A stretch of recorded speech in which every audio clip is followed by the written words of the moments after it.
I'm joined by Sandi Larkin, an interior designer with a wealth of experience in this field. So welcome, Sandi. Thank you, Rebecca. Today's topic is reinvention. How have you done that in your career, Sandi? Well, Rebecca, I started off as a fashion designer. Always had an absolute love of style. So I think understanding fashion and understanding style, I got really involved in paint because it was a very transforming time in my life. I had 2 young children and I had to put them through to school. So somehow I made myself into one of the top decorative painters in the country. Fantastic. And I did some of the most beautiful work. But I also did have a passion for it. I absolutely loved it. I dreamed, slept, and ate paint.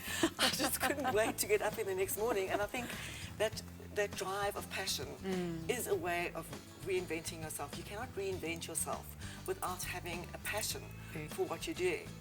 And then further than that, I still even went into designing furniture, into designing rooms, houses, and that's how I think I reinvented myself, different passions for different genres. With your 30 years of experience in design, Sandi, how did it all begin for you? When I was young, I had a very glamorous aunt, but I happened to live on a farm, which was not a very, very glamorous place. And she used to send me Vogue magazines. Vogue became my Bible. By the time I was 13, Vogue was my Bible.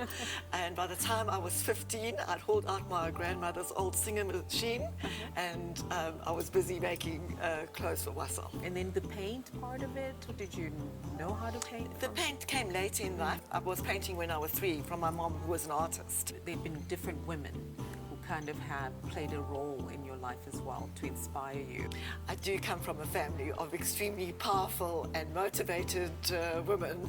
So even if I could just pass on a little bit of that, I think it's so important that people living independently and following their dreams, I think that is a legacy I would like to leave on, because even if a dream doesn't completely pan out the way you want it, if you have that intention in your heart, like you doing your vision boards, that intention is a dream, and they come out almost as your dreams. Getting your first job, how was that experience? Going from fashion school into a big clothing factory was actually a very big wake-up call. Here you are with dreams of going to Paris, and here you just see rolls of cardboard where you have to make patterns all day.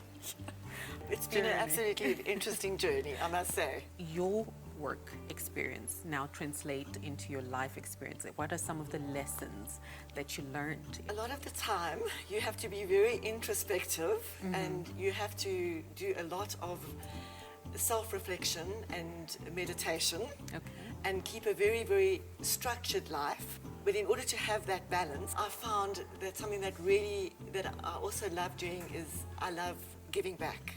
So I love teaching people, even the people that I work with. How have you been able to apply that in your personal life? I go back to the passion. I love painting, but I started to feel it was actually quite a job of masculinity. And I just started wanting to go back into fashion again.